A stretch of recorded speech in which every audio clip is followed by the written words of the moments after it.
আমি একটু সূরা ইউসুফে আপনাদেরকে নিয়ে যাই সূত্রটা বোঝানোর জন্য। সূরা ইউসুফ, ইউসুফ জুলাইখার সূত্র, প্রেমের কাহিনী তো আপনারা জানেন। নবী ইউসুফ প্রেম করেন নাই, প্রেম করেছে জুলাইখা। কথা কয় না? নবী ইউসুফ প্রেম, আওয়াজ দেন, প্রেম করেন নাই। তিনি পবিত্র ছিলেন, তিনি বিশ্বস্ত ছিলেন, তিনি প্রেম করেন নাই। প্রেম করেছে জুলাইখা, জুলাইখা প্রেমে পড়েছে নবী ইউসুফের। জুলাইখা ছিল মিশরের বাদশার স্ত্রী, ফার্স্ট লেডি, বাদশার বউ। এখন একটা ক্লাস তো আছে, কে কার সাথে বিয়ে করবে, কে কার সাথে প্রেম করবে। বাদশার বউ যখন প্রেম করলো একটা গোলামের সাথে, তখন একজন দুইজন করে এই কথা সারা মিশর হইয়া গেছে যে মিশরের বাদশার ওয়াইফ প্রেম করতেছে কৃতদাসের সাথে।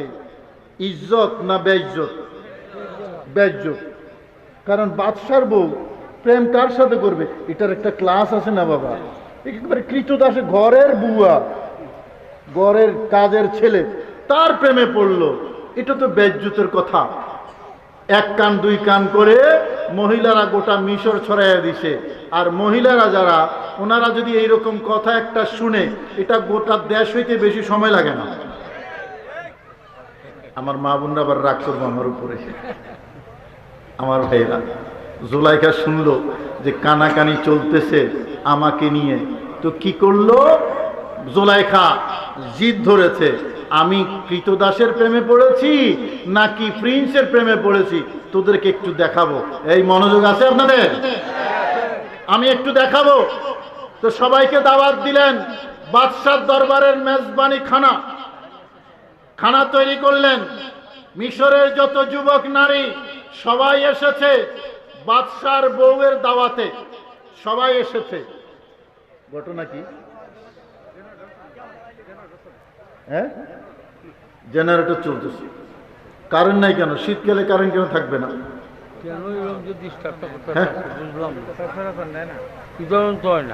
ইয়া রাসূলুল্লাহ ইয়া হাবিবাল্লাহ ইয়া রাসূলুল্লাহ। আরে মুনকির নাকির আসিয়া সওয়াল করবে বসাইয়া, দিবেন গো নবীজি পর্দা উঠাইয়া। মুনকির নাকির আসিয়া সওয়াল করবে বসাইয়া, দিবেন গো নবীজি পর্দা উঠাইয়া।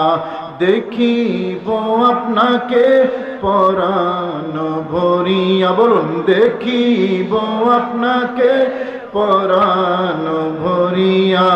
ইয়া রাসূলুল্লাহ ইয়া হাবিবাল্লাহ ইয়া রাসূলুল্লাহ। আমার ভাইরা, আমি বলতেছি কঠিন কাজটাকে কিভাবে সহজ করা যায়, এই সূত্রটা কোরআনে কারীম থেকে বলতেছি। সবাই আসলেন, খাবার টেবিলে বসলেন।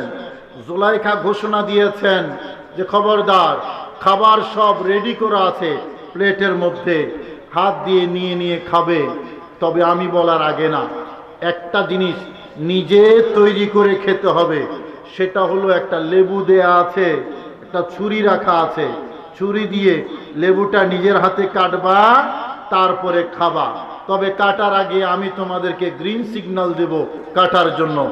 1 2 3 বলে তোমাদেরকে গ্রিন সিগন্যাল দিলে লেবুটা কাটবা, তারপরে খাবা।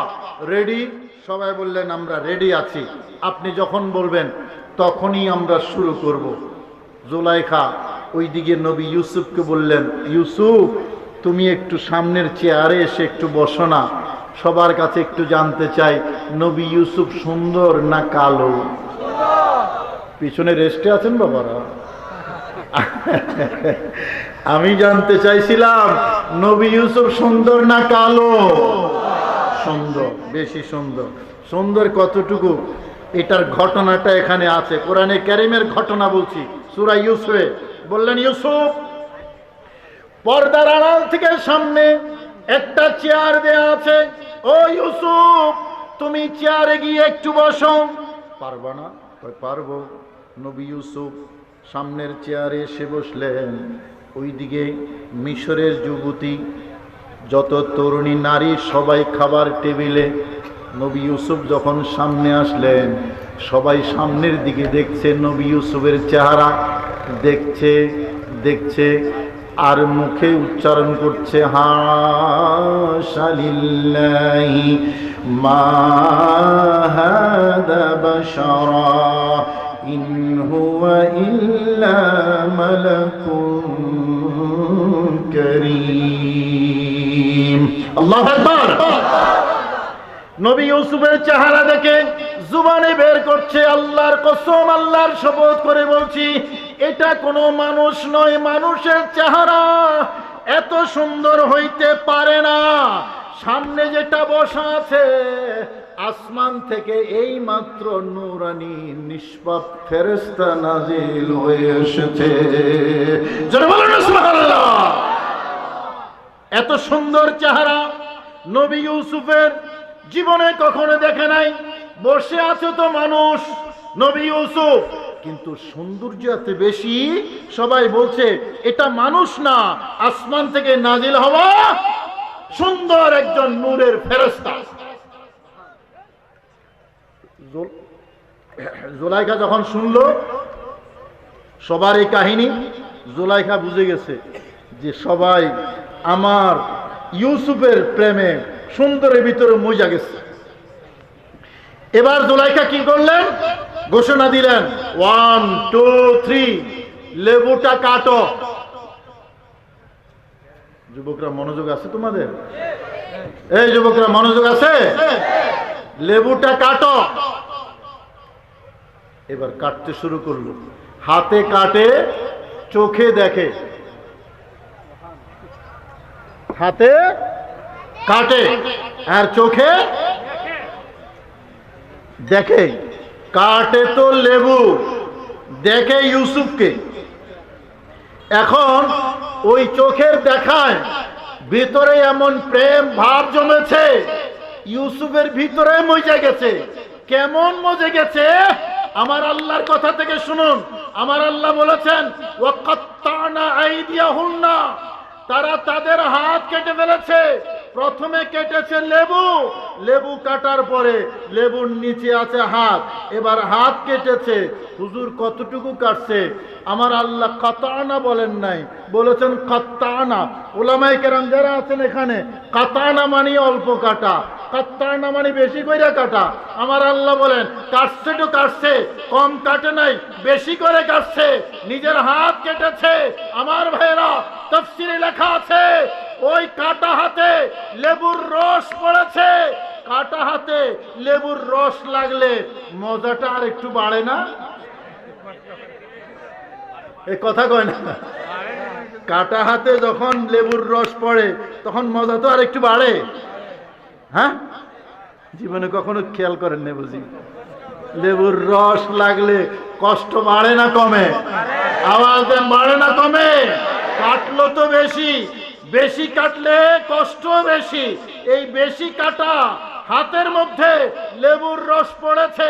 তাফসীরে লেখা আছে তারা ইউসুফের সৌন্দর্যে এমন ভাবে মজে গেছে, এমন প্রেমে পড়েছে, এমন ডুবে গেছে, বেশি করে হাত কেটেছে, কাটা হাতে লেবুর রস পড়েছে, কিন্তু নবী ইউসুফের সৌন্দর্যের এমন অ্যাকশন, এমন প্রভাব যে ওই কাটা হাতের যন্ত্রণা এক মুহূর্তের জন্য তারা অনুভব করে নাই। জোরে বলুন না সুবহানাল্লাহ।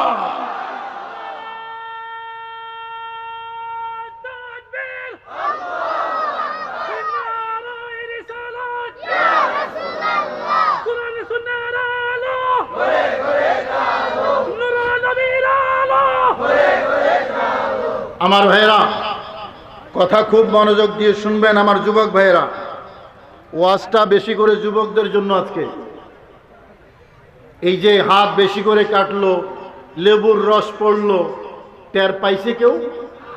কথা কয় না? আপনি একটু কাইটা দেখেন তো, কষ্ট লাগবে না? তো মিশরের মহিলা যারা, এদের হাত তো আর লোহার তৈরি না, রক্ত মাংসের তৈরি। তারা হাত কেটেছে, প্রশ্ন হলো তারা টের পায় নাই কেন? এটা হলো আলোচনার বিষয়বস্তু। তারা কষ্ট অনুভব করে নাই কেন? কি কারণে তারা কষ্ট অনুভব করে নাই? এই হলো আলোচনার বিষয়বস্তু।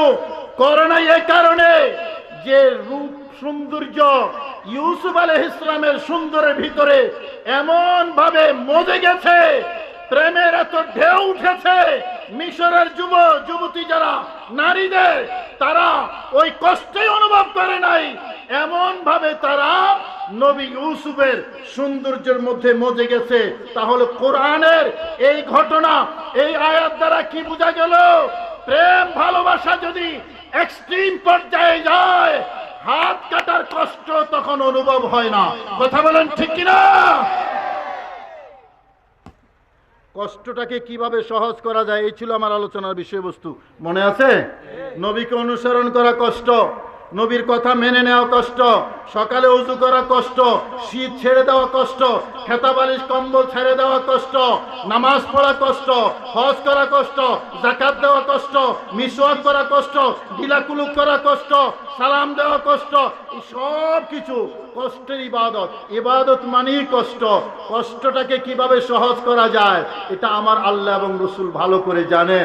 আমার আল্লাহ আমাদেরকে পাঠিয়েছেন ইবাদতের জন্য। ওয়ামা খালাকতুল জিন্না ওয়াল ইনসা ইল্লা লিয়াবুদুন। আমি ইবাদতের জন্য পাঠিয়েছি। আল্লাহ ইবাদত তো অনেক, এত কষ্ট কিভাবে করব? আমার আল্লাহ বলেন সেই কষ্টটাকে সহজ করার সূত্র আমি তোমাদেরকে দিয়ে দেব। জোরে বলুন না সুবহানাল্লাহ। তাহলে কোরআন আমাদেরকে কি বলছে? নবী ইউসুফের সৌন্দর্যের ভিতরে মজে গিয়ে মিশরের নারীরা হাত কাটার যন্ত্রণা কষ্ট অনুভব করে নাই। কি বোঝা গেল? প্রেম কষ্টকে কষ্ট অনুভব করতে দেয় না। ভালোবাসা কষ্টকে কষ্ট অনুভব করতে দেয় না। এটা হলো কোরআনের আয়াতের অর্থ।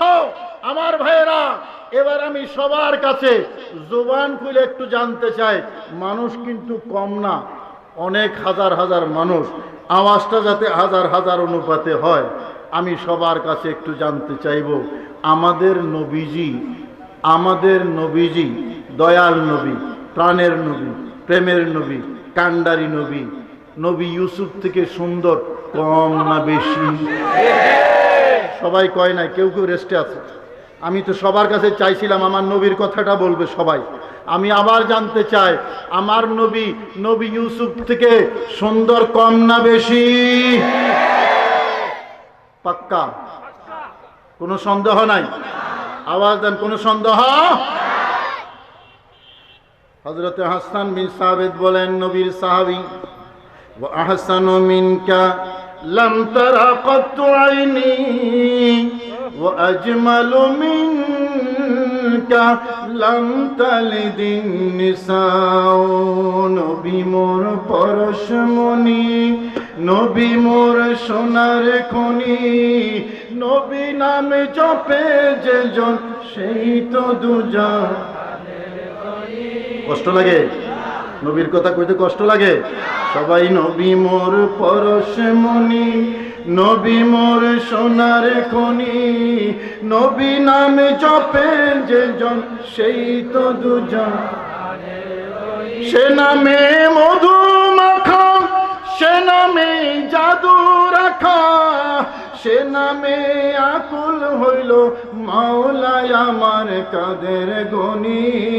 নবী মোর পরশমণি, নবী মোর সোনার খনি, নবী নামে জপে যে জন সেই তো দুজন। নবীর সাহাবী হাসান বিন সাবিত কি বলেছেন? ইয়া রাসূলুল্লাহ, আপনার থেকে সুন্দর পৃথিবীর কোন চোখ কাউকে দেখে নাই। আর একটু আস্তে করবেন সুবহানাল্লাহ। আপনার থেকে সুন্দর আদম থেকে শুরু করে আজকে পর্যন্ত যত চোখ পৃথিবীতে এসেছে, কোন চোখ আপনার চেয়ে সুন্দর কাউকে দেখে নাই। আর কোন নারী আপনার থেকে সুন্দর কোন সন্তান জন্ম দেয়নি। তাহলে সুন্দর কম না বেশি? আওয়াজ দেন, কম না বেশি? তো ওখানে অর্ধেক সুন্দর, আমার নবীর এখানে 100% সুন্দর। পাগল ওখানে যদ্দূর হয়েছে, এখানে কম হবে না বেশি হবে? আওয়াজ দেন, কম হবে না বেশি হবে? আমার ভাইয়া, সৌন্দর্য দুই প্রকার। বাজান ডিস্টার্ব করেন না, বহু কষ্ট করে আসছে। সৌন্দর্য কয় প্রকার? আওয়াজ দিয়ে বলেন কয় প্রকার?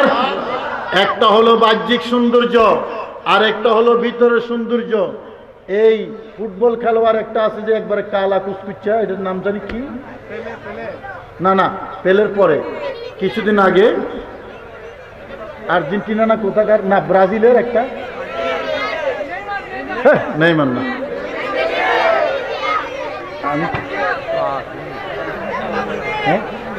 হ্যাঁ আর এবার একবার কালা না।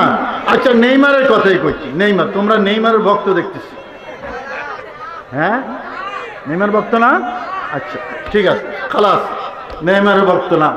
10 নম্বর জার্সিটা চিনো তো তোমরা? এটা কার? হ্যাঁ কয়জনের?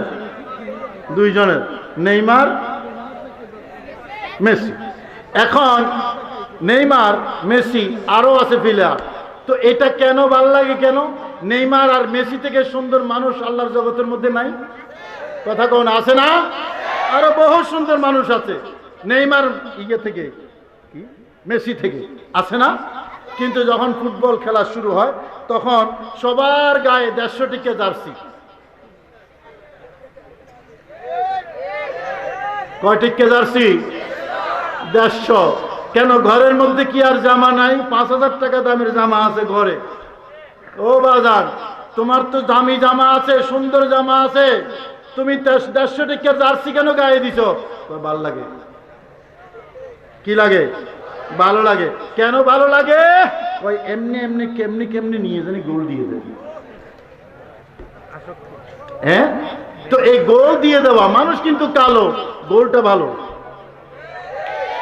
মানুষ কালো, গোলটা তোমার কাছে ভালো লাগে, আমার কাছে ভালো লাগে না, পয়দা লাগে না, আমি দেখিও না। এখন তো তুমি ভক্ত কেন? তার মধ্যে একটা সৌন্দর্য আছে তোমার দৃষ্টিতে। কি সৌন্দর্য? এমনি কাইটে কুইটে কেমনে গোলটা দিয়ে দেবে, এটা হলো তার একটা সৌন্দর্য, সেই জন্য তোমার কাছে ভালো লাগে। হ্যাঁ, এই তো কথা, নাকি অন্য কিছু আছে? এটাই কথা। এটা হলো তার ভিতরে একটা কোয়ালিটি, সৌন্দর্য। আমার ভাইয়েরা, কারো কারো বক্তব্য সুন্দর, কারো লেখা সুন্দর, লেখা, কারো কথা সুন্দর, আছে না? আছে। এগুলা হলো ভিতরের সৌন্দর্য। আর চেহারার সৌন্দর্য এটা হলো বাহ্যিক সৌন্দর্য। আমার ভাইয়েরা, আমার দয়াল নবী রহমতুল আলামিনকে আমার আল্লাহ 2 প্রকারের সৌন্দর্য দিয়েছেন। একটা হলো বাহ্যিক সৌন্দর্য, এখানেও আমার দয়াল নবী সবার উপরে। আরেকটা হলো ভেতরের সৌন্দর্য, কোয়ালিটি, ভিতরের শক্তি, ভেতরের মর্যাদা, এখানেও আমার নবী সবার উপরে। কি রকম উপরে? আছেন তো জমিনে, আঙ্গুলের ইশারা দিলেন, আসমানের চাঁদ 2 খণ্ড হয়ে গেল। পারবে কেউ? কথা বলেন, পারবে কেউ? এটা হলো নবীর ভিতরের সৌন্দর্য। নবী যে হাতের ইশারা দিলেন, সূর্যটা ডুবে গেছিল, সূর্য ইশারা দেওয়ার সাথে সাথে লাব্বাইক ইয়া রাসূলুল্লাহ বলে সূর্য আবার উঠে গেছে। এটা হলো ভিতরের সৌন্দর্য। কথা বলেন ঠিক কিনা? মানুষ পাগল হয় সৌন্দর্যের, কেউ বাহ্যিক সৌন্দর্যের পাগল, কেউ ভেতরের সৌন্দর্যের পাগল। এই যুবক ভাইরা, অস্বীকার করার কোনো জো নাই, সবাই সুন্দরের পাগল। কথা ঠিক কিনা? সবাই সুন্দরের পাগল, এটা অস্বীকার করার কোনো জো নাই। যে যত সুন্দর তার পাগল তত বেশি। তা আমি তোমাদেরকে সবচেয়ে বেশি সুন্দরের সন্ধান দিচ্ছি আজকে। সবচেয়ে বেশি সুন্দর, সুন্দরের জন্য পাগলই যখন হবা, আমি সবচেয়ে বেশি সুন্দরের সন্ধান দিচ্ছি। আমার বাবারা, হযরতে হাসান বিন সাবিত বলতেছেন, কত সুন্দর পৃথিবীতে এসে গেছে, কিন্তু আমার দয়াল নবী যত সুন্দর, এত সুন্দর আর কেউ আসে নাই, কিয়ামত পর্যন্ত আসবেও না। আমার ভাইরা, হযরতে আব্বাস নবীর চাচা বলতেছেন, আমি একবার আকাশের চাঁদের দিকে তাকাই, আবার আমার দয়াল নবীর দিকে তাকাই, আল্লাহর কসম করে বলছি আকাশের চাঁদের সৌন্দর্য থেকে আমার দয়াল নবীর সৌন্দর্য আরো কোটি গুণ বেশি। হযরতে আয়েশা সিদ্দিকা বলেন, আমি একবার আকাশের সূর্যের দিকে তাকাই, আবার আমার ঘরের সূর্যের দিকে